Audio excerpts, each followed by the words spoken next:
નમસ્કાર દર્શક મિત્રો, એસડી ન્યૂઝ ગુજરાતી ચેનલ પર આપનું સ્વાગત છે અને હું આપની સાથે વૈશાલી પુવારુ કરીશું નજર આજના સમાચારો પર।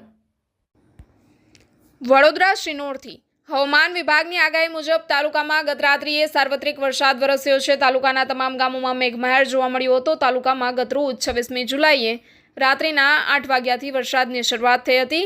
આ વરસાદ આજે વહેલી સવાર સુધી ચાલી રહ્યો છે।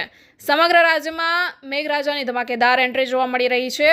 ત્યારે સમગ્ર રાજ્યભરની મેઘમહેર વચ્ચે સતત બીજા દિવસે પણ તાલુકા મથક શિનોર તાલુકાના ગ્રામ્ય વિસ્તારોમાં ધીમી ધારે વરસાદ વરસી રહ્યો છે, જેમાં શિનોર, સાદલી, અવાખલ, સેગવા, તેરસા, મિંડોળ, સુરાશામળ અનેક ગ્રામ્ય વિસ્તારોમાં સતત બીજા દિવસે પણ ધીમી ધારે વરસાદ વરસી રહ્યો છે।